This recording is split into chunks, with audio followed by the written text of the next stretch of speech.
incredible like you know, working together time, because like we understood each other very well. We were friends, and this is like what's important for these players as well, like to have that synergy and like, you know, talk about mistakes, like improve on laning and understand each other without even words sometimes. How would you compare Quinn and Nothing to Say in the mid lane? Whether it's hero pool, whether it's the importance their team places on them, how would you describe them or compare them, Gunnar? They're honestly pretty different mids. I think Quinn, when you think of him, you think of him as more either a spirit or a counter pick. Like he played Huskar, and he plays the Necrophos, these like kind of annoying heroes that just, it feels really bad to play verse. And I would say Nothing to Say, outside of his Tinker, I think he's a lot more of, he just plays his good heroes. He's really confident playing just the same heroes all the time. He plays Ember, Pango. He plays a lot of Magnus for a really long time, which is kind of coming back in this tournament.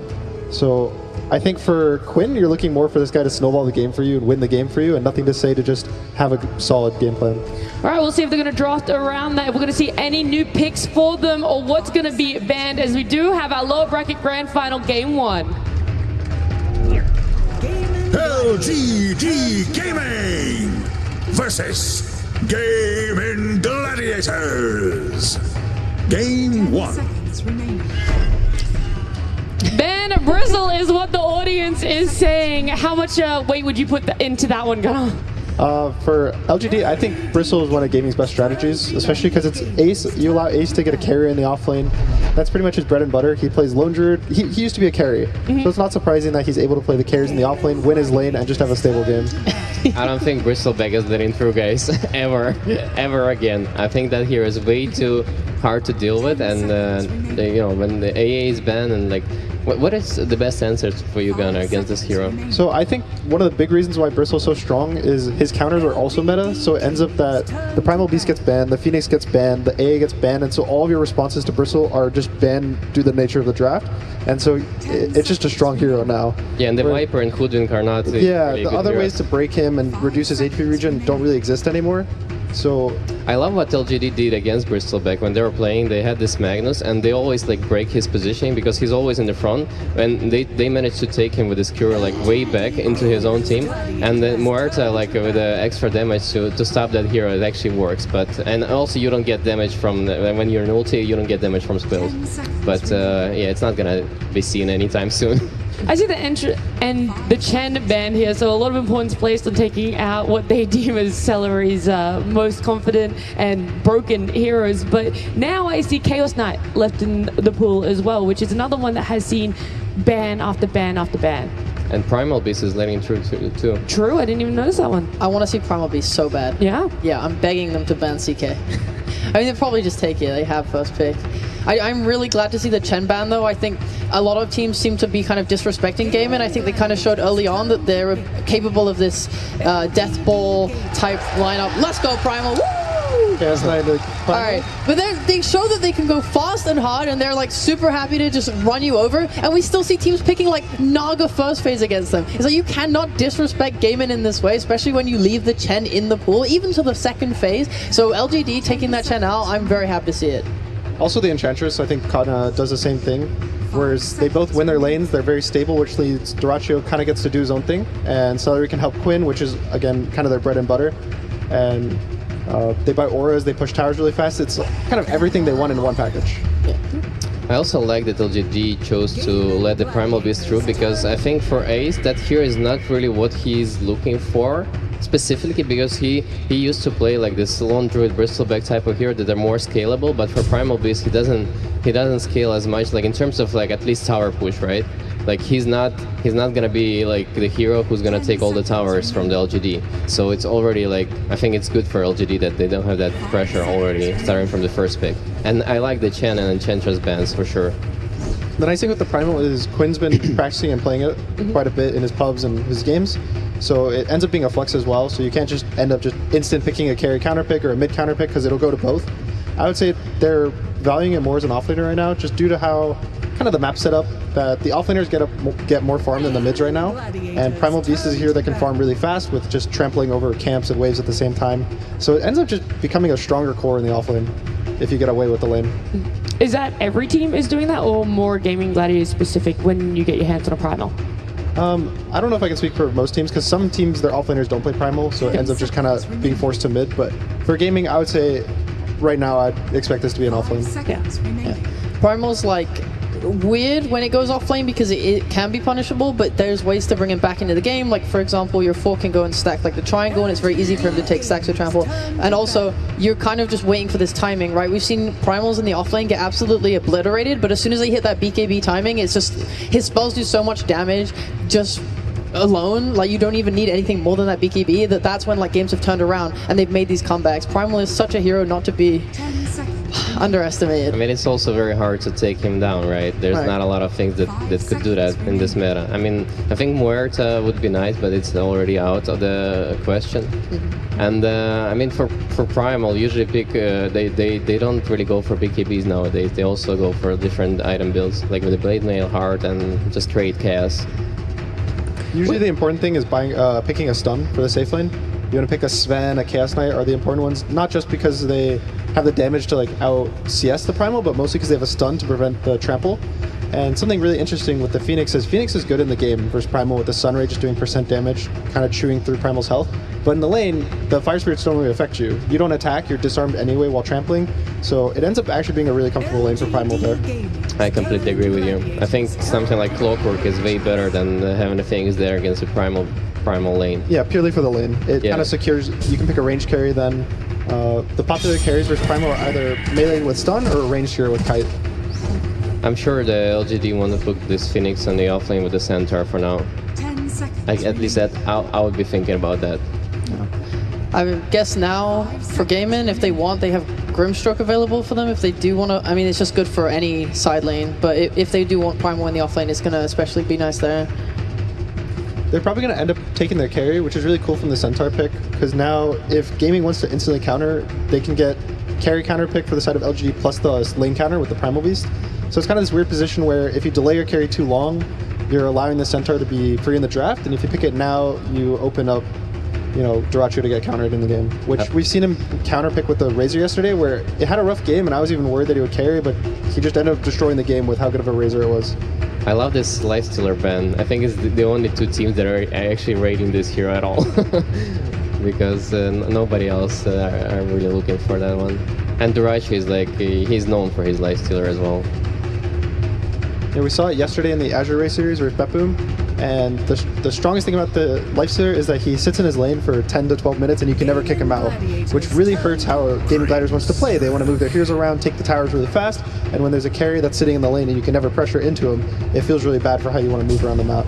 Yeah, and for Gaming to have that hero on your safe lane and not care about like how to make his gameplay better and like have complete freedom on supports. You know, this is what they excel at. Like, their 2 supports are usually running around mid lane and helping CCNC to, you know, do all this pressure and like start from the mid lane. This is like what this team is really excel at.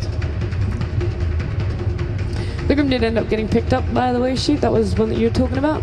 It's just really powerful hero. I mean, you play around this Inkswell, like, purge of the stuns. It makes it so hard for anyone. Like, you're playing with a Primal already who's just going to want to go in and destroy everyone. Like, this Grimstroke on top of that elevates his like strengths throughout all stages of the game, early, mid to late.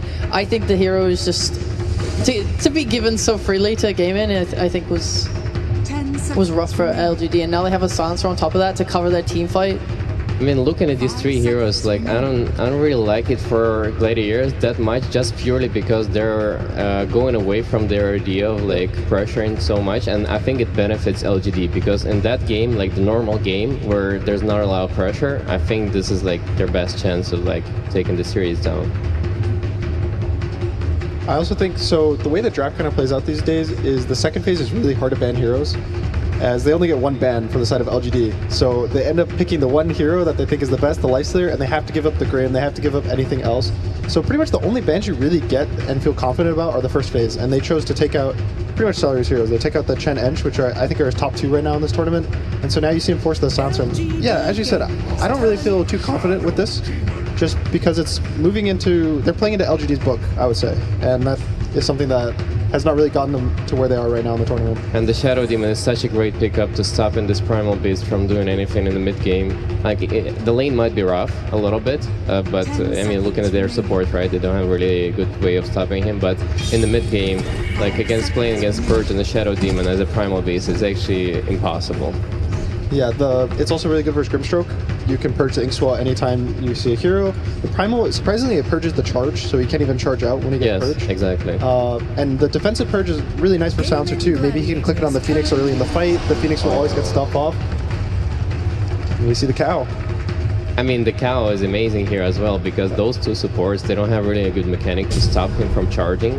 Neither it's Primal Beast, so they're gonna have to think about buying Yules on somebody to be able to stop his charges, but it's still like we've seen so many times the Spirit Breaker is just like going first in the net first, like even after losing his lane horribly, it doesn't matter. As soon as you buy like Midas and Nocturne, you're just pushing every wave, and then you have this mechanic of like coming back to the fights from anywhere else.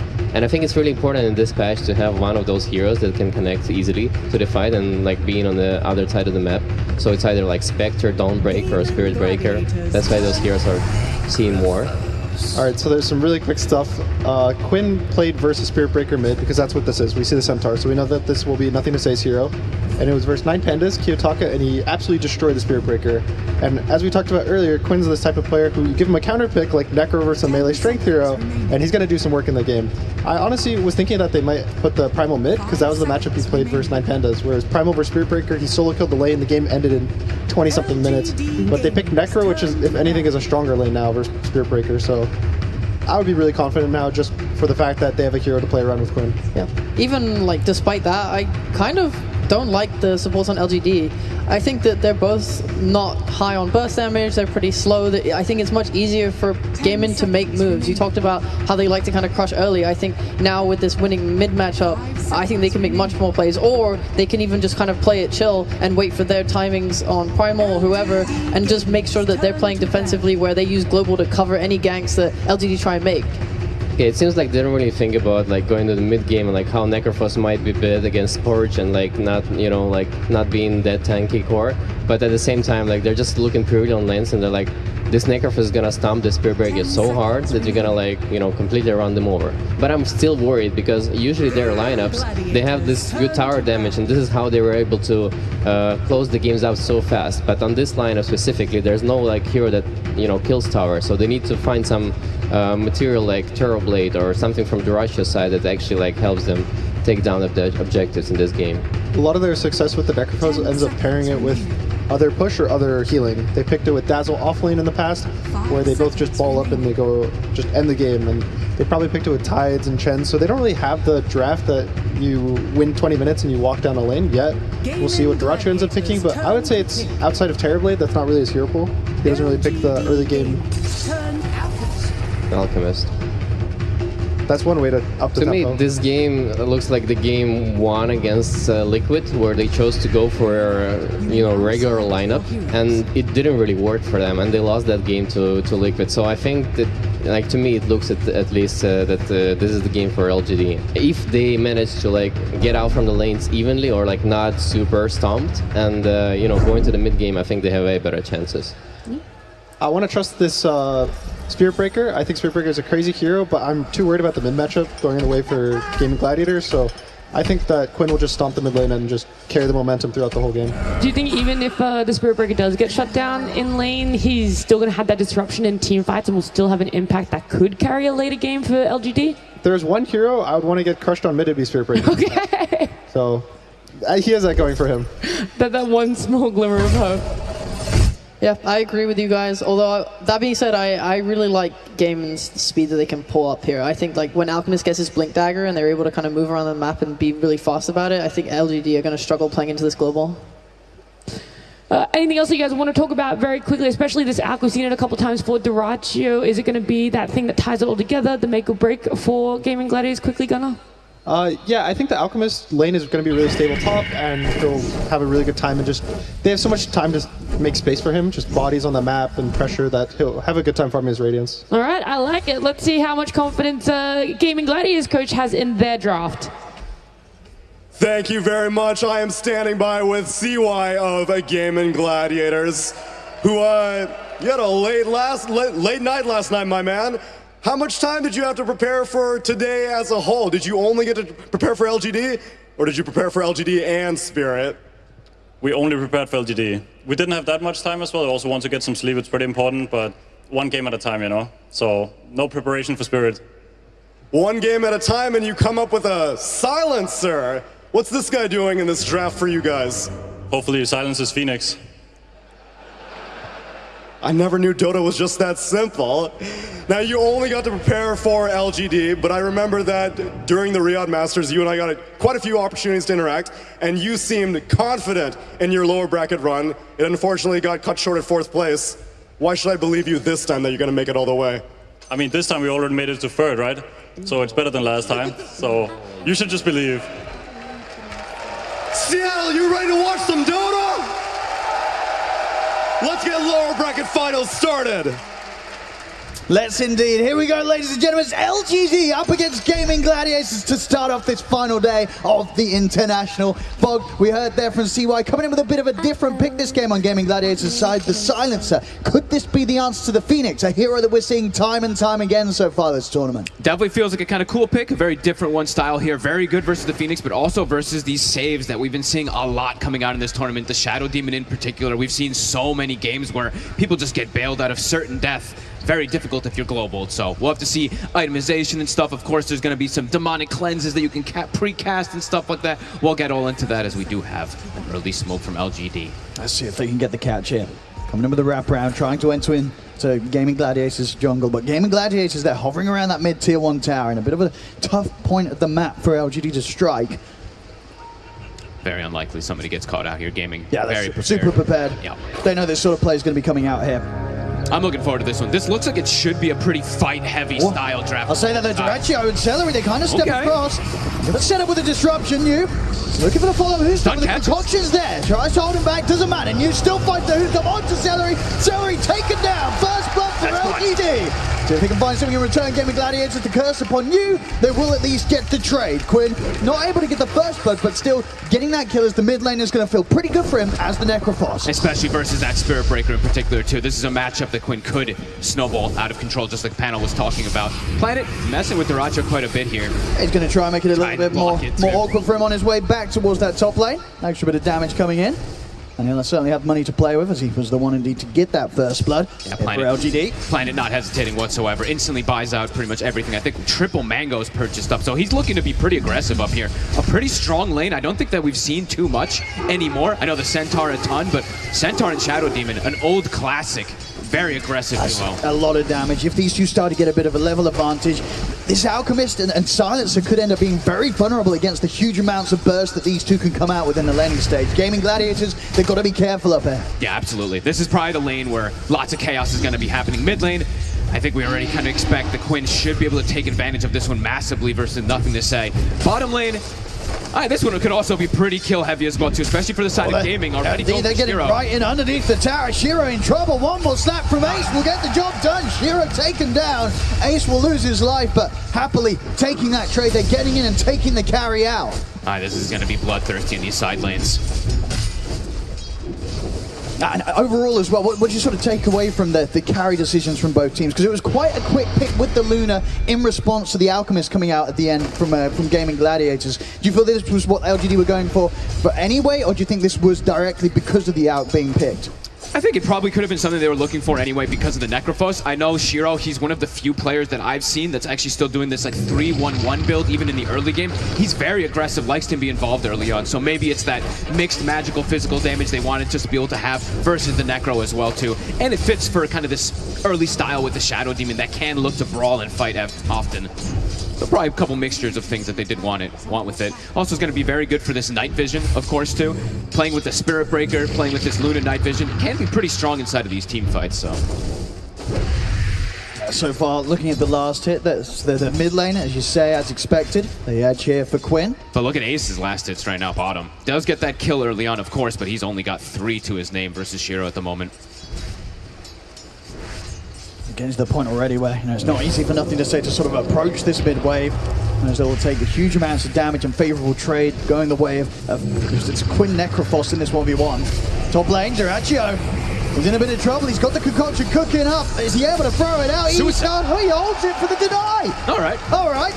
That'll get the job done. He's out of lane for a few seconds, but at least able to stop LGD from getting the kill against him. But he is really struggling on the last hit department. So far, New and Planet bringing it to him. I knew didn't win yesterday, but made some pretty amazing plays on his side. Look at this in the mid lane. It's getting pretty nasty. Quinn just sort of running nothing to say right back underneath the tier 2. He's just what do you do at this point in this 1v1? At the least he can go back and he can just charge out and stuff, right? So he can make moves all over the match, but it's a matchup that he knows he's going to inevitably lose. But it is at least a hero that can make moves around and is probably one of the best recovery heroes in the game at the moment, so. For sure. And for Gaimin Gladiators, they need Quinn to be having a sort of start in the mid because as we're seeing on the side lanes, it's not going quite as well for them. Yeah, they need somebody to be able to rally around, especially if the Alchemist is having this slow of a start for Dyrachyo. Nice attempt there from Planet, trying to catch the wave. Unable to.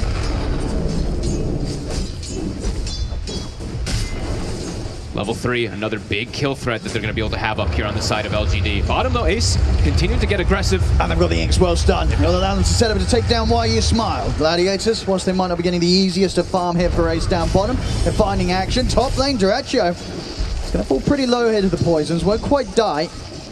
And both New and Planet also getting beaten down pretty low here by Celery. If he gets another one, could be a kill.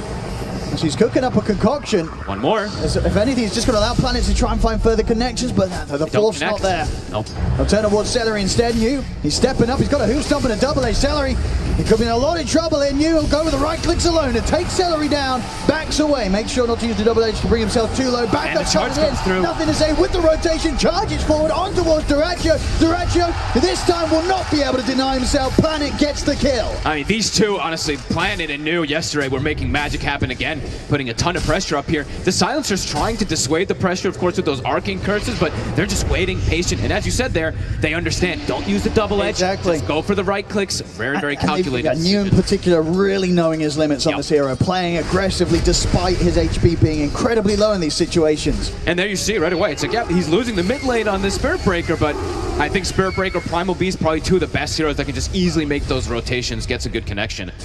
But yeah, Quinn, he definitely will be an issue that they're going to have to find some answers. And they do have answers. I was going to say, as game progresses, they've got the Demonic Purge. It's always going to be able to remove the Ghost Shard. They've got this massive amount of magic damage that comes from Phoenix and potentially from the Luna. As he's not going for the beam build just yet, but of course he'll have those points in later. So overall for LGD, the fact that they know that Quinn's getting this completely uninterrupted free farm in the mid lane, you don't think they're too concerned about that? No, I don't think so. I mean, there's going to be, of course, a lot of plays that happen with these, global silences that can just potentially save Quinn versus a lot of the burst and whatnot, but they probably feel like they do have some answers since they have that mixed magic. Nothing to say, shows in the mid. That's deep. They glyph the wave. Tofu not quite able to connect with the initial slow. See, Quinn should be able to close in with the Inkswell buff upon him. He's got the sights ready to drop down. If he feels that the kill's going to be there, he'll drop it, and he's got it. Quinn able to take down, nothing to say. Same time up top though, Dyrachyo and his spotted bother being chased out by LGD, completely surrounded by the three of them. Disruption's there to try and mess up the ability for him to fry his concoction. It will self-stun and cause the stun to hit onto New, but it won't save Dyrachyo as he goes down once again. Planet actually even holding the poisons. I think maybe just saving that kill there for New. Some calculation coming in 5-4, action-packed early game. I mean, this top lane, he's sort of been knocked out of this top lane 3 times already, Dyrachyo. It's not getting any easier for him up here. He's got pretty much nothing right now. I mean, 2,400 gold, so he's similar as that Spirit Breaker, but level 3 only on the Alchemist so far. Now soon to be hitting, level 5 on New. Yep. Massive amounts of burst going to be coming in. They've got this decently sized creep wave pushing forward in towards them as well. So LGD in a very happy spot in this top lane in particular. Yeah, they're starting to leave Ace alone down bottom. Tofu's trying to rectify what's going on up top, trying to help out Dyrachyo. Yeah, they hit it with the scan though, LGD, so New, he'll be knowing to stay safe to close to the tower. He's unlikely to be caught out by this rotation. Nice attempt there by Y. Ace, maybe gonna force a dive here. Ooh. He actually stops it as well, too. Very well played, but at the same time, YU Smile, he's down to the low ground with the Sunray. That was so quick, the Sunray, but can he get away? I don't know if he can. He's going to have a few spirits to throw down onto Ace. Lucent Beam as well, trying to hold Ace back. He's going to continue to run this down. Another Spirit out, slowing down the attack speed. Okay. It's enough to actually allow YuSmile to get away. Meanwhile, back on the top side of the map, Dyrachyo got taken down once again. This time, Quinn turns up, wants to try and make LGD pay for it. They will get near in return, but they won't get nothing to say. Just another instance now where Dyrachyo, he is not having fun up here. He certainly isn't, but Nu does have to be a little cautious. The one thing about Centaur playing versus Silencer, don't want to die too much. Giving up that int can be a problem for the hero. Precise Another back up, connection. Quinn's in with a burst. It's another scythe kill here for Quinn. This Necro, I think that's what Boots Travel finished up, so his movement around the map is going to get faster and faster. Now looking to pressure, I mean, he's got to get good damage onto this tower here. Good thing that Y's there to at least drag a little bit, but Quinn just starts chasing.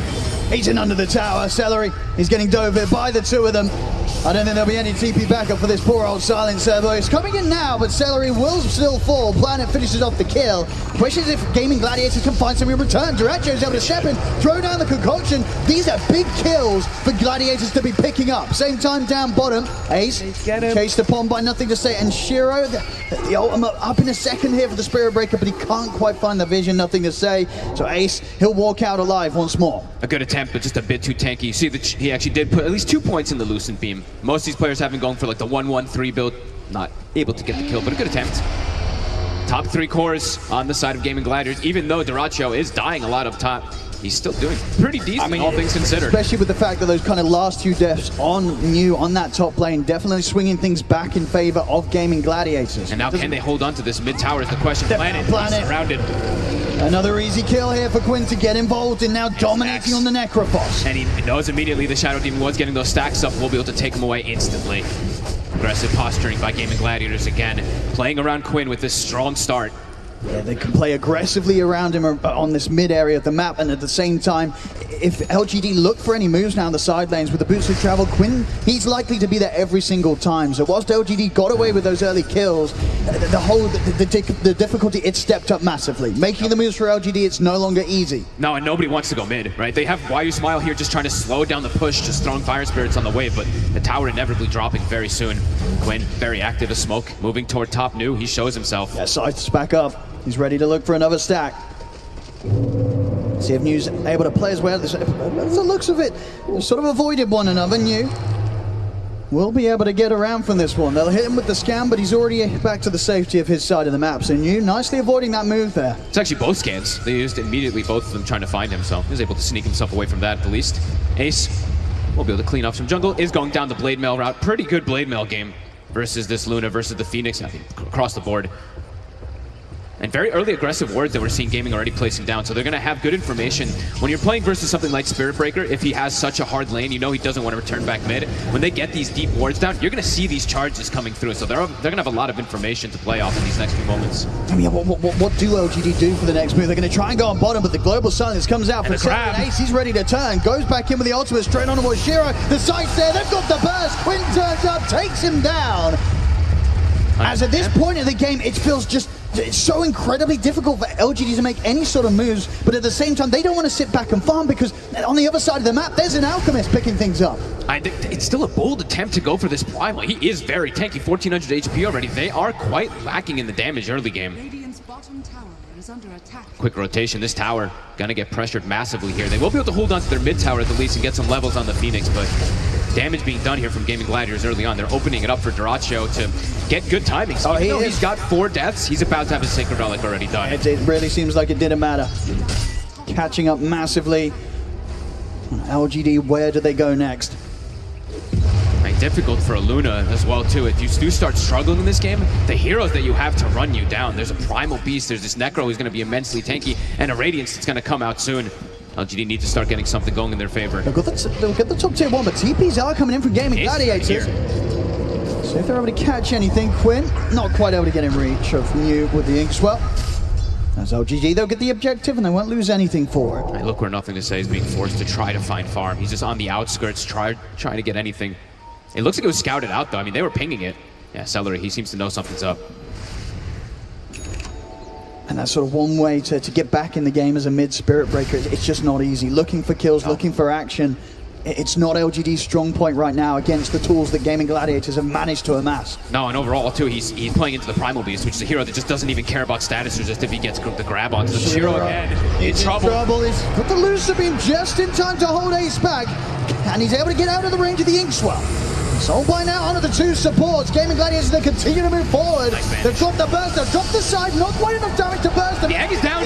Good spot. Baseball pops the egg. They can't quite take it out. Quinn and Celery, they try to hit it, but they can't stop the supernova. It's a turnaround from LGD. They've taken out Tofu. They've taken out Celery. They'll bring Quinn low. Dyrachyo. Can LGD get more out of this? Both Ace and Quinn incredibly low at the side of the fight. Dyrachyo on the retreat. Nothing to say. Charges it over towards Quinn. Who's stopped from you? Double edge as well. They've got the first. They take down a fourth. LGD strike back hard.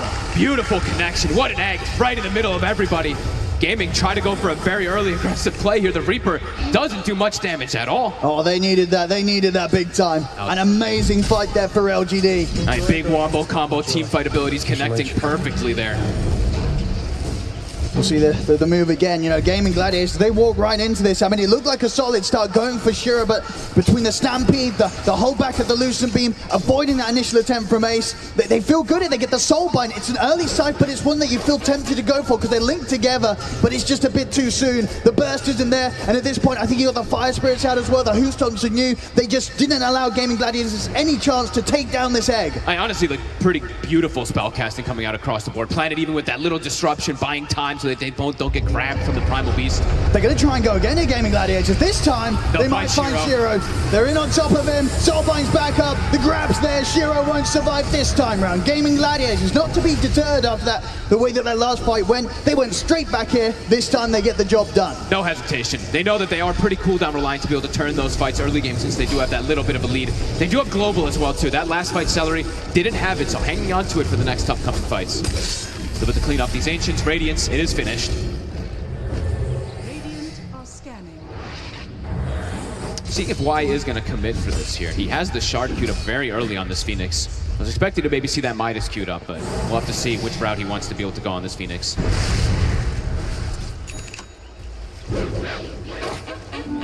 Things to calm down a little bit here from Gaimin Gladiators. Definitely going to be a bit more careful about how they make that next move. Yeah, I think if they're going to make that next move, they're likely to have the global in particular, hesitate a little bit more with how far they go for the big dive.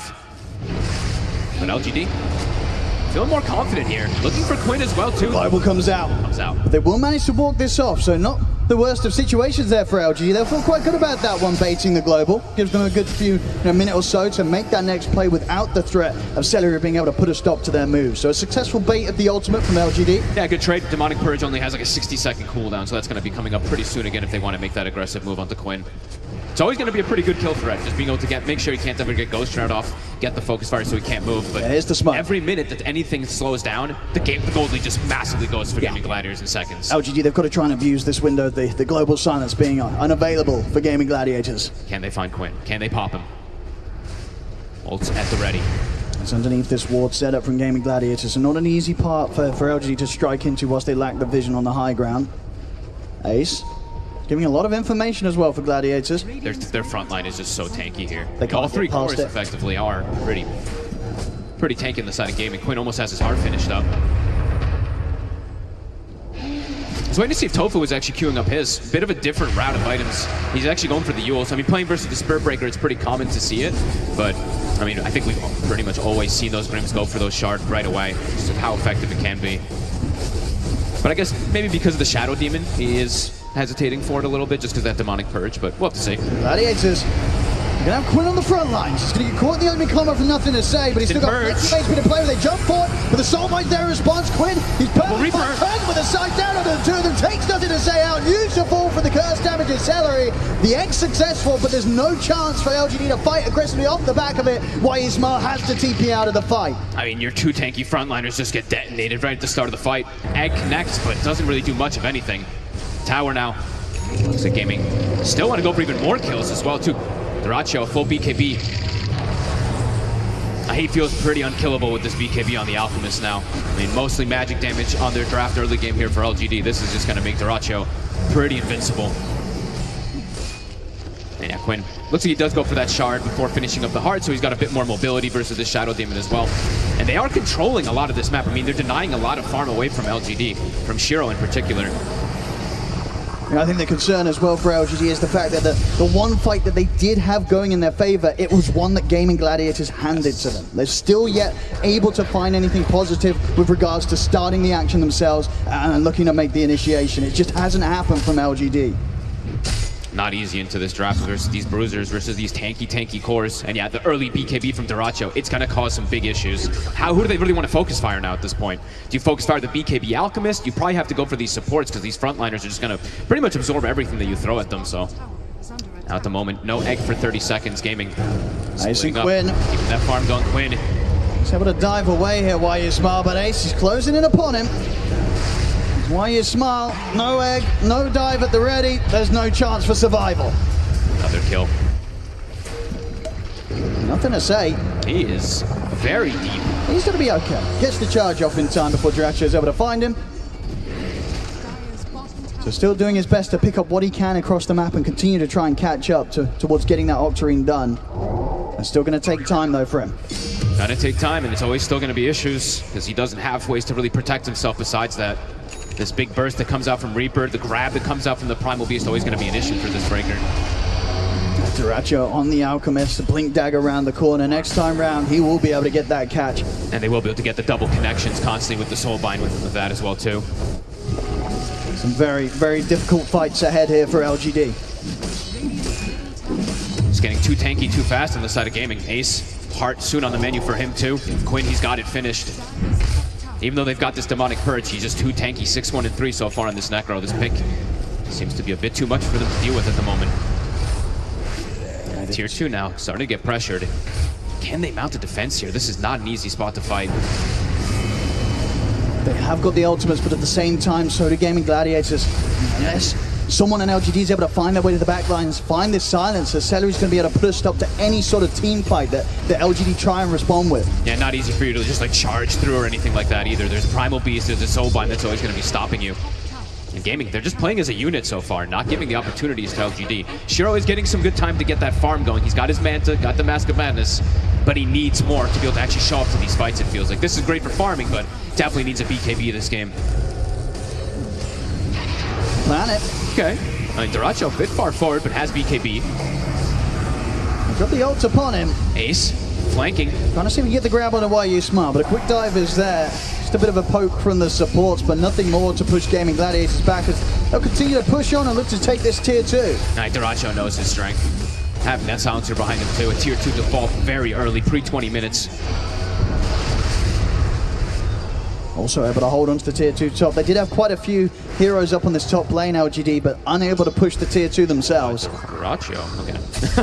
He always wants to play super aggressive. He wants to go for the SD. They might be able to sandwich Planet here. I think they will. Ace coming in from the side. Planet, he can't run from this one. Jump forward to low ground from Duracho. Another kill and more gold here for the Alchemist.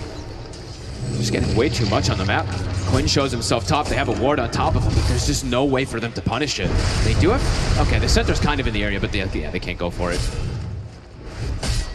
Getting very close to this sort of timing, 21 minutes or so in, where they're going to have to deal with these 2 cores that have hearts upon them. You know, Ace has pretty much got his done. Quinn's already got his. And a BKB Alchemist. That's a lot of HP that you've got to try and get through with the damage that you've got on LGD's lineup. And you just sort of look at the heroes, and unless everything connects perfectly, it's hard to sort of see these situations in which these cores of Gaimin Gladiators get taken down. Yeah, and can you protect your egg? You're going to need absolutely everything to connect perfectly, it feels like, for LGD in these next few moments. And for Gaming, the pace is going to continue accelerating. Roche soon to be on the menu for them too, but continuing to look to just control the map before that.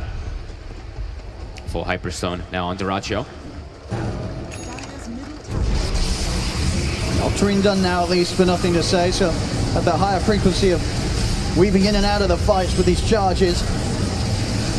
Keep that farm going, but it still feels like they need more and more time, which just still doesn't feel if it's really benefiting them. The Gaming, it's just been consistently like 6 to 8k gold lead, even though they're playing versus this Midas. I just sweeping the map, taking these towers down, and LGD, they will not be showing up to defend them. Oh, they have this deep ward already placed down too. Y has to be careful. If he gets any closer to this high ground, I mean, even as he is, he can't still even going to get get close. caught. Duracho just jumps in under the tier 2. Now they know that ward is there, but they get a free kill out of it, and potentially even going to get to pressure 2 lanes off of this here with Duracho on one and Quinn on the other. how does LGD slow this down? I mean, they're going to continue to try to get this charge, of course, to clear these waves, but need more time for Shiro to feel ready to fight. Yeah, now BKB at the least a necessity, but still a couple of thousand gold away from that. And the necessity, of course, it'll help protect him, but his damage is definitely starting to feel, I mean, it's still fun to feel pretty lackluster even with that BKB. They need everything to connect perfectly. They need this egg. The Sunray, it feels like, is going to be probably their highest damage potential.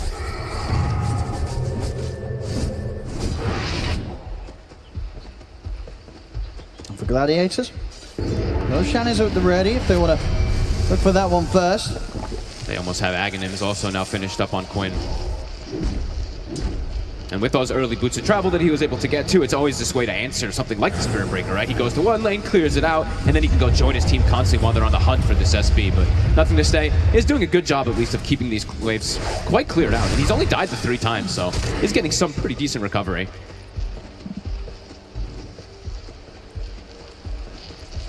Buys his shard, so gonna be going for that planar pocket to absorb some type of spells at the least to protect Shiro. Not too often I think I've seen people purchase it. He has eyes on Quinn, but of course nothing really that he can do about this. Now the cool thing is, I guess with the planar pocket, it's a magic resist too. 75% magic resist. If you eat that with a Reaper Scythe, you're probably just gonna live through it. So it's gonna be a cool itemization here from Nothing to Say to tank spells for Shiro. Potentially trying to cut some of the creep waves coming in on this top lane, but Gaimin Gladiators, they've already got one. He's just right up to tier 2. And Daracha, I mean, he has AC done. He's just brute forcing these towers. The map is shrinking more and more. Shiro with the illusions trying to at least hold back the waves in the mid lane. BKB is finished. Definitely feels like moments away from Gaimin Gladiators. Maybe trying their luck at a high ground push. As I say though, Roshan is there, so probably going to wait for likely that they'll go for the pickup on that one. Yeah, it's going to shift up top in about 40 seconds, so imagine they're going to set up around there. That very much feels like that they're in a position where they don't really need to take too many risks right now. Gaimin Gladiators, a pretty comfortable hold on the game. Ooh. He gets the catch tofu. In with the Inks, well, they don't even have to use the Reaper Scythe early. They'll drop it now, still won't get the kill with it, but they get the kill after. Oh, that was sick by Tofu. What a quick blink into insta-popping that Inkswell. 20 seconds till that Roche starts shifting. They're already positioned around the top lane. And Gaming's just kind of cruising. Playing the map, it feels like wherever they want. Even though LGD is getting the farm, they are completely avoiding anywhere that Gaimin Gladiators does go. Now, LGD, I mean, in terms of items, we'll see sort of what pickups they are able to get in place before this kind of Roshan pickup into high ground push that's very likely to be coming in from Gaimin Gladiators does occur. Whether the BKB, it's there. He's got the money for the shard if he wants to pick that up. Anything to sort of provide him some defensive capabilities. Trying to get that small crit online as well, Shiro, just to have some sort of damage against this inevitable push that Gaimin Gladiators is going to come charging at them with. And that feels like it's going to be the big issue is will they have enough damage to go through Ace, the Heart, Primal Beast, the Alchemist who's incredibly tanky, and this Necrophos. And now an Aegis as well too, which they cannot contest up here. The levels as well too on the supports. I mean, that's something I'm always going to be looking at for the Phoenix. It does feel like he's going to be one of the most important ones for the side of LGD. Still not level 12. So with this pace of this game, he's not able to find the connection or get those extra levels from fights. As yeah, this Roche, it's gone. Should be able to finish the tier 1 mid. Get an extra bit of a cash bonus here for the team. Any little bit they can get, they need. LGD have to be very careful with their position. Outside of the base right now. They are in a spot that Gaimin Gladiators are starting to close in upon. Illusion. The high ground surely going to be the best place for LGD to try and make their stand here against Gaimin Gladiators. Gaimin even wants to go for that high ground too. We'll have to wait how long they want to push the issue forward here. Shiro does find an illusion rune, probably one of the better ones that he can get in this type of style game where things have slowed down massively. Cutting some waves, does get that top wave cut out there. So this is the final wave that Gaming has if they do want to go threaten that high ground. Level 18 has been hit on Daracho. See if he does threaten a little bit here. He wants to. He knows it's so hard for LGD to punish any sort of jump that he wants to go for on this push. Yeah, he can just start getting the poke. Quinn, gotta start throwing those heals out as well too. This tower's dropping, there's no glyph. 13 seconds. Got to do something there, LGD, otherwise they're going to be losing the racks. That was perfect timing, really, for Gaming to take advantage of that glyph still being down. So clear out the illusions. And the racks is gone. That's Take out the range. They're onto the melee. LGD, what's the plan? Fire Spirits for now seem to be enough to stop the push here from Gaimin Gladiators. They've got the lanes cut, so Luna does get both of those, so no more creep wave up in the top lane, so we'll buy them some time. A nice move from Shiro. Nothing to say, considering a charge, but doesn't want to start a fight just yet into this Aegis. Nice play from Shiro. Yeah, little illusion micro. Definitely making a big deal there. Level 18 now, and he does have that small crit finish. So now maybe this is that indicator for LGD. This could be the call where they feel like they're going to start having some damage to look for the fight. BKB also finished on new, so he can actually get into those fights and not have to worry about just getting instantly globaled and get nothing off. There's a double damage as well on the top side of the river. Would be quite the pickup if LGD are able to catch wind of that one. Gaming. They're going to continue the siege. BKB on Quinn. He's also ready to go fully in on the push. Duracho onto the barracks. LGD, they may just have to let this set go by the looks of it. They don't try anything on the defensive on this one, so a full set of racks will be taken down by Gladiators. Yeah, still too afraid. Still 2.5 minutes left with this Aegis to potentially push for more. They are going to have to head back and deal with the state of the rest of the creep waves as they have been, as they consistently pushed in. Shiro really pulling off the work here to keep this game alive. Charge through. Oh my goodness. Very deep positioning here. Playing around his vision, though, does have that ward on the high ground. And nothing to say, should be fine. Now Gladiators, they'll send Duracho down bottom to deal with a creep wave on that lane. The rest of the team ready to start pushing back out the mid. They're doing kind of this cool maneuvers, though, where it's, yeah, the objectives are being taken from Gaming, but look at the gold. You know, it's starting to get a little bit better there for LGD with the way that they're just playing the full farm game around the map rather than contesting the push. And maybe feeling strong enough to set up for something themselves here, LGD. Smoke up with Shiro, feeling that they're now at a point where they can try for looking for a team fight. Duracho on the front lines, though. The DD still in the top lane. I mean, ideally, who you're finding here? Do you want something that, like the quick squishy heroes? You want to get on the silencer first, take him out? You know, what would be the ideal catch for LGD? You probably at least want to know where the silencer is, and someone has to stop the global to come out, but we'll see who they want to jump first. They've got eyes on the two of them. Ace gets the charge. There's interrupts at the initial attempt from New. The global silence comes out. The supernova's there, but Gaimin Gladiators, they can fight this out. He can keep to the distance. Ace will get caught by the initial stun, but he's so tanky. Got the grab on both. The turn. The soul by there, the grab as well. Duracho picks up the double Shiro. He's got the BKB in the Eclipse. Ace, he's somehow still alive. Finally, he'll fall. There's nothing to say. Takes him out with the ultimate. You see Shiro able to BKB TP out. So LGD at least able to cut their losses there. And they do find a kill in return in that fight. Nothing to say. Only just able to catch Ace underneath the tower. So something to be found, but still not quite what LGD were hoping for. Look how much they have to commit just to kill Ace. And he actually had the BKB coming out on the courier. So it's good that they got the jump right there. Otherwise, he absolutely just lives. And now down the mid they go. Duracho still has 30 seconds with this Aegis. Quinn backing him up. They used absolutely everything there on the side of LGD. No BKB at the ready for Shiro. Him walking up, he could just get exploded instantly if he does. Yeah, not a great fight, of course, for LGD, but it definitely could have gone a lot worse. If they lost their Luna in that situation, it would have been rough. Nothing to say. Trying to clear out the way, put a stop to the push there. In with the summer out of Duracho. A lot of damage. Duracho's down once. He's got his BKB ready here for the second round. He's got the blink as well. He's going to be out. Nothing to say though. He charges forward. Instantly gets clipped by the Phantom's Embrace from Tofu. They tell him with a slow jump forward again. They're trying to control the Spirit Breaker. They'll throw out the dust. Another slow, not going to connect. So Ace trying to close in, but the charges back up. Nothing to say. Able to put a stop to the push and get away. We'll live to see another day. Tofu will be okay. They're looking to keep going. How long on this egg? 20 seconds. Full butterfly now for Shiro. I mean, Shiro, he's silently, slowly, he's doing it. You know, the farm is there. Can they keep him alive? BKB is back up. Can they protect him? Push just continued to commence. Glyph still cooldown for about 4 minutes. Who goes in first for LGD? It's got to be New. And look at Duracho the whole time he's been doing this, turning that Radiance off consistently when he's going for the... And he's in. Duracho's in. The BKB's off just in time there for Shiro. Still to get clipped by the Soulbind. He tried to turn in with the Eclipse. Ace is falling low. Shiro focused on the one and able to take down Ace. Deleted. Duracho to back Shiro finally able to keep to his distance. Quinn gets back in on the midst of it. He's in the middle of everybody. He's able to finish off Shiro. Quinn taking down the Luna. Shiro out with no buyback available. He's spent up for the butterfly. See LGD with the disruption, but they're not going to be able to find anything more. I mean, it looked to be a solid defense from LGD, but the fact that Quinn, he knew that he could get straight back in there, finish off the Luna.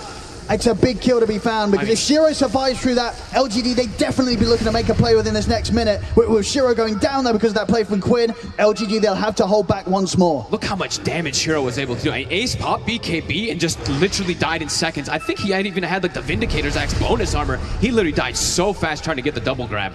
But Quinn, that was a really cool call to make. Like, you see Duracho drops to what? I think it was like 100 HP or something like that. Quinn just jumps into 4 or 5 heroes and ends up just getting away because of it. Yeah, these players really knowing their limits. We sort of saw it yesterday, right, with Yatora and his morph, waveforming into these crazy situations. This game is Quinn just going right into the midst of pretty much, 4 heroes to take down that crucial kill. And keep this game for now held in Gaimin Gladiators' favor. Definitely seeing though that Shiro, if they don't give him the respect, he is going to be doing a lot of damage now at this point with this butterfly.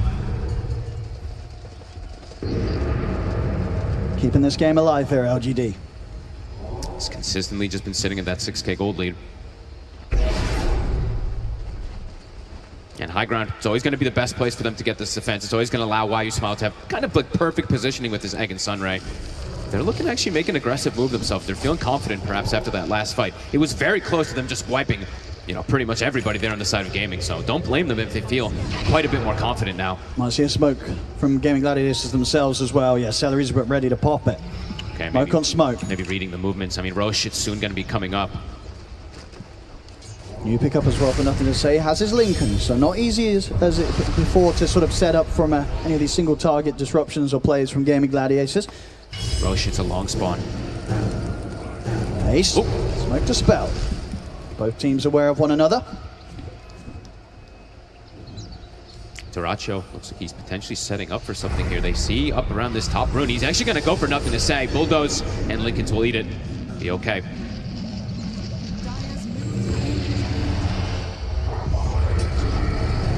LGD. Time being bought. Shiro getting bigger and bigger. Getting these buff ups too. I saw the Solar Crest picked up before that last fight as well too from Wayu Smile. They're starting to throw their eggs into this Luna basket.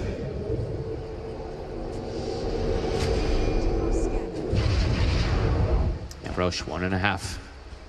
LGD getting more and more time. I think they want to try and contest this Roshan though. Yes, they certainly feel a whole lot stronger right now, LGD. Yeah, especially, I mean, with the Lincolns in particular for Nothing to Say. Now he's going to be able to just straight charge through these fights and perhaps just eat one of these big spells or two, especially with Planar Pocket too, right? He could just tank it off one of his teammates. Gaming going to play patient around here, but that does potentially mean that this map is going to get farmed out from Nothing to Say and from Shiro. Satanic soon on the horizon for Shiro. Gladiators, they want to try and look for the hit before the Roche spawns. Okay. Can they get an angle? And they highly suspect that LGD will start to set up outside of the base. Oh, they sent Ace Ace remove themselves. But the high ground here, who are they able to jump upon? Duracho goes towards the creeps, not going to find anyone there though. So they're in towards the triangle, LGD. That was close to disaster. Lanes just being shoved in though. Look at bottom and mid. Nothing to Say has completely pushed those into the tier 2s now at this point. New and Guai. Able to get away. 15 seconds, Roche. They know it's got to be up soon, Gaming. Just continue to play in that corner area. LGD's got to get over here. Smoke up from themselves this time. Full Satanic done on Shiro. Check this illusion push in mid. And Quinn, he's actually got to go answer it a little bit here. Double catapult wave with these double illusions. And LGD smoked up. They saw Quinn move. This could be their opportunity to strike. 28 seconds, no TP for Quinn to join his team. Getting all these little lines, the fact that they've now got the 2 Lotus Orbs ready for the next fight. Shiro. My goodness, look at New. He knows. He knows. It's perfect. They eliminate Tofu. They take down Duracho. They'll be able to bring down Celery as well. As Gaimin Gladiators trapped in the corner. They didn't quite have the detection for Celery. He'll use himself up, but there's no escape for this silencer. So sick. I mean, just trapped in the corner there, Gladiators. They were not ready for LGD to come and pincer them in, and now open up the opportunity for LGD to head into the pit and get Roshan for themselves. It's the big brain split push plays that were coming out. Spirit Breaker cutting bottom, Luna cutting mid. Eventually, someone reacts as soon as they see Quinn. No hesitation. They know exactly LGD, where they were. the way that they've held on in this game, kept their cool. Now they're striking back, and they're striking back hard. Gladiators are going to be shaking in their boots a little bit with the way that these last few fights have gone. These moves absolutely huge for LGD, as LGD now starting to take the lead in this game. I mean, Shiro is pretty much completely neck and neck with that Alchemist now. Yeah, and an Aegis. It really feels like some of the best Luna performance we've seen, really, honestly, with how Shiro's done in terms of finding the farm, keeping the game alive with his sort of the map movements of himself and the illusions. He's been doing so much. I mean, him and nothing to say, even though you don't really... It's like this invisible kind of impact from this Spirit Breaker, but the amount of space that he's been able to make just clearing creep waves with this charge, it's gotten them completely back into it, and now they're potentially the ones going for this high ground. Absolutely. I mean, now for Gaimin Gladiators, now that they're playing from behind, how does this change things up for them? What sort of conversations do you think is going on right now in the Gladiators booth? Good question. They're probably still feeling pretty confident with their fight, but they're definitely feeling a little bit more scared of this Luna. They probably need to start figuring out the answer for nothing to say, because he's just getting way too big on this Spirit Breaker now too. And DD in the bottle. They've got everything at the ready. Shiro's very close, about 1,000 gold away from being able to pick up the full Daedalus as well. This Luna, an absolute terror in these team fights. I mean, and Why Smile is also queuing up for the big play. He's going for that refresher, feeling they do not have an answer for the egg. If they don't get the global off, he's got to get these eggs off every single time.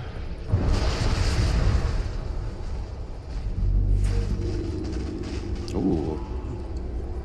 We'll see what Shiro does go down this route. Changing item build a little bit, but he is just going to go Daedalus. Dire's bottom tower is under attack. Gladiators, do they want to try and fight into this Aegis? 3.5 minutes here for Shiro. They don't have the same way to be able to push these waves invisibly, right? Like, now it's difficult for them to actually keep their lanes pushed out. They don't have these illusion pushes. They don't have the Spirit Breaker kind of charge thing to be able to deal with it. So they kind of have to stick as this unit now on Gaimin Gladiators for the next, probably for these next like 2-3 minutes. LGD patiently waiting. I mean, at this we'll be able to find the Demon Edge. A big kill. They do. They'll be able to stop a bit of that damage being built up by Duraccio. Shiro, he's ready to start pushing. It dies. I mean, this building dies quick versus the DD. Forces out the fortification. Now it's Gladiator's turn to try and do something on the defensive. We'll see if they're able to put a stop to this one. I mean, as soon as that tower drops, these racks are going to drop in seconds. Try and get the jump on his Shiro, but the Manta's popped. Ace, he has to back away. Nothing to say in with the charge, but he gets pushed back. Duraccio. Try and go for the concoction, but it's onto the illusion. Shiro is able to put the BKB. Starting to get a bit low himself, so doesn't feel confident, even though he has the Aegis to finish off the racks. He'll back off for now. Daedalus now picked up. That was pretty cool from Duraccio, actually. Doesn't have to use his BKB. He's scared of like the reflection of the concoction. Actually forces Shiro to use his. They'll back away. I mean, they've got so many ways as well to sort of buff up and protect Shiro on the pushes. Right, with the Lotus picked up by New, the Lotus picked up by Planet. So many things to just throw upon this Luna and just allow Shiro to get in and do the damage. LGD, they may have been pushed back, but I'm pretty sure they'll be looking to go again. Still 2 minutes to play aggressive with the Aegis. Yeah, some nice itemization. I mean, playing into the Silencer, playing into Necro even with Grimstruck. I mean, this Lotus could be incredibly effective. And Gaming now a bit trapped inside their own base. There's Duraccio. They're gonna get the jump on him. And they get jumped. He's open things up. They'll drop the global, but the Supernova was there in time with the Sunray. It burst through Duraccio. He's out for 75. New Ogre Seal toteming forward. They're pushing in on the mid lane. They'll be ready to approach the high ground again and maybe even force out this buyback from Duraccio. He's out for 70. Quinn. Now Quinn also. Thanks to Lucid Beam. Charging for nothing to say. Knocks it back as well. The Omen Eclipse, but the BKB's out. Quinn backs away. The turn with the Soulbind. Jump forward. Duraccio tries to go for the Abyssal Blade stun, but it's onto the Lotus Storm. Stuns himself. Ace in the midst of the middle of the sides coming. They get the Reaper. It takes nothing to say down. There's a Shiro's rush. in trouble. He's getting completely trampled upon by Ace. That's Shiro down once. Can they do it a second time round? BKB is still on cooldown for 2 seconds. He's going to have it up now. He's ready to press it, ready to turn. Looks towards Duraccio with a Lucid Beam, but Ace crashing across the two of them. Shiro he's got to run. He's driving the TP out with the BKB. He's come to it. Can he get away? He can. Shiro able to TP out. As healers game, you will not.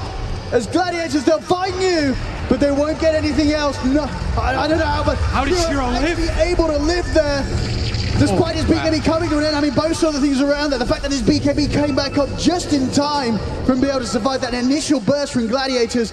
And then even though it was a short one, he's able to TP away. Both teams expending a buyback. Derecho with a buyback for Gladiators, nothing to say with a buyback from LGD.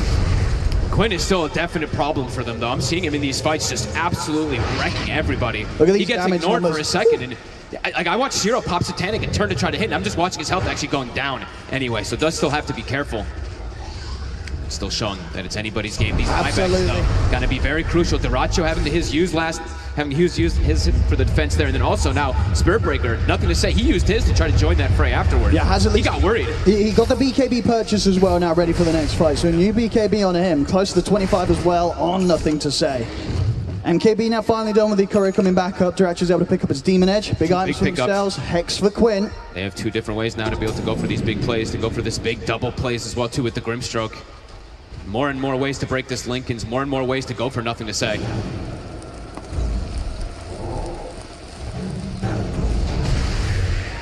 Tofa with his Aghanim's, of course, finished up. Well, now, another element that LGD does have to answer. This Luna illusion is going to be terrifying. Oh, it is.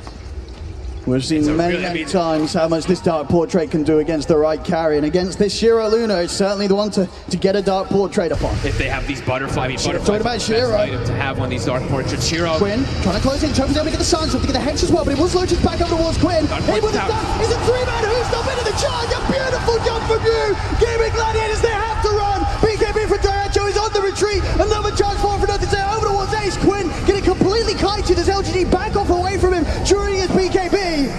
Can they reach up? Once again, catches there, who's up into the charge? Do they have the damage to threaten Quinn? The buyback's going to be coming out from Tofa. Shiro. Turn back over, they've got the Hexen on the Shiro. Shiro needs help. He's gone. Oh, disruption! He's there. Pushes up to the side, but it's still going to be kept. The Granite alone, they finish him off. Shiro out of the game. The Total want nothing to say, He has no buyback. He cannot afford to get caught, and he won't. Charges over towards the mid lane. The defense is back up. Can he get away? The TPing over. Look like they have the detection here on the front line, so nothing to say. He'll live. A big escape from him. If he goes down, he's down for 2 minutes. I mean, massive stun from New, but still the issue is Quinn. He's zoning 4 heroes away while protecting his allies. And they find the big one. They take Shiro out. Buyback is available for him. We'll see how much they're able to take here, Gaimin Gladiators, before the buybacks come out from LGD. As Derecho in on the mid lane. Tier 3s are gone. Onto the backs. There's the buyback from Shiro. Gaimin Gladiators, they respect it immediately. They got out big there on the side of Gaming, forcing these buybacks. Roche, 50 seconds till coming back up. How do they kill Quinn? Actually, like, he's really just zoning 4 or 5 heroes away constantly, even though his Alchemist is getting burst in a lot of these situations. Quinn, he is just standing his ground, 9-1-6 so far in this Necro. Sort of offensive-wise in terms of the items, we're seeing LGD just feeling that they have to lean towards the defensive. You know, Shiro is queuing up himself a Lincoln Sphere for the next item, just really doesn't want to get caught or suffer the threat of being just jumped upon by this instant Hex catch from Quinn. Hey, Lotuses and Lincolns definitely are the dream versus these single target abilities, but I don't know, I'm seeing him switching a lot. Yeah, okay, now he's got the Rapier up. I saw him do this before. Let's hope we get that one. Maybe he feels like he does need it, just be able to bring down this Necro, because their overall damage, it's not fast enough to kill him, it seems like. He's getting this regen just to build up constantly. And yeah, just the overall damage he does in these team fights. Neck and neck still, 6K lead back up for Gaming. A lot of buybacks, of course, to use. The most important thing here, LGD used quite a bit there. They did, the big one. Shiro and nothing to say. Bit of time for theirs. Of course, over on the side of Gaimin Gladiators, Derecho is still on the 3-minute cooldown himself. Absolutely. 2 minutes or so until we see Roshan back in the game. Ninja gear picked up for Derecho, level 25 also has been attained. Could make the difference as well. Those last few jumps of Derecho, they have been kind of caught out by the Lotus Orb. They're able to get out. This time, maybe making the jump from the Ninja Gear smoke up could allow him to get in with that opening Abyssal Blade before LGD can react. This could also be a big difference maker in the fights. Why now has the Refresher. Oh, I mean, we're seeing some fantastic eggs and sunrays come out from him. He can now have that double, of course, and he's level 18. Yeah, so it is that big one. His mana pool is quite lackluster, though. I think he's lost a bit of it. He's at 699 mana, so pretty much has to just refresh an egg. Has to be a little bit careful about that secondary. This could be, I mean, Gaimin Gladiators is ready for this one. That's smart. LGD, they smoked up new. Charge coming in. Trying to get some information, nothing to say, get some vision here for maybe New to follow up with a potential Hoost on the illusions. They're pressuring in on the mid lane as well. Gaimin Gladiators, they might have to do something about this. It's going to be a fair bit of damage done potentially with these creep waves pushing in. I don't think they want to go back though. Last time the Quinn went back, These he caused illusions. disaster. And his barracks are taking quite the hit in the mid lane. Likely to fall. I mean, these illusions. Yeah, they have to put the fortification at least there. I mean, Quinn is walking back. Okay, so he's trying to save his TP to be able to join his team, but the racks, at least the range racks, might just fall down.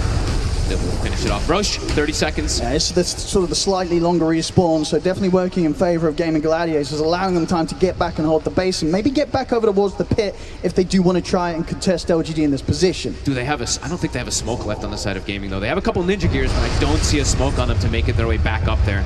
They're gonna go as a unit. I mean, do you think you have to still try and force this fight, or do you... what's the call here from Gladiators? This could be a difficult fight to take. They probably still want to fight because they feel maybe like they have like some of this number advantage with Quinn having this buyback. Gotta make the call quick though, because this Rosha dies in. Oh, it's going to be going down quickly. There's the smoke delivered out. Gaimin Gladiators, they'll start to head towards the pit, but they've got to do it fast. Look at the positioning from Nothing to Say. They'll be able to break the smoke. He's in on the high ground. It's going to be hard for Gladiators to get past him. Shiro and you getting the space to finish off. Ace. They're on Nothing to Say. Able to get the grab. They turn straight away. The side comes down. And Nothing to Say is able to put the BKB jump for from Ace. Nothing to Say is able to live for now. He takes out. He's onto the egg with a chemical range. He's able to He solo kills it. Takes the supernova out. Turns over to one dude. Put the BKB. Big stun. Zero. In with the tag. Gets the Aegis on the Luna. Duracho tries to stand his ground against him, but he's caught by the disruption. They're onto the Luna. The Luna's out the once. He's still got a lot of buyback. This second life hit for Shiro could be a rough one. So if he's able to get out of this one, He's alone. He's picked up the rapier. He's not able to get it out. He tries to put the refresher, but he's gone. He's out, and he just sped up. His buyback, of course, still on cooldown. He's out of the game for 2 minutes. A huge window now for Gaimin Gladiators to try and end this one. They had the bodies. Duracho solo killed the egg. He just full commits onto it. No Shiro here. That's got to be it. I mean, they can just push the two most important heroes are gone. Nothing to Say will be back in 20 seconds. Okay. 20 seconds and buyback will be there for the Spirit Breaker, but no Luna for the defense. They at least have one of the extra eggs still up with that buyback from the Phoenix, since he did just die on the first go. I mean, Gaming just throw bodies in, and Quinn. I mean, can they hold? It's not easy without Shiro. He's all the damage. They're going for the Megas. They're playing it safe here, just in case. Nothing to Say. The buyback available.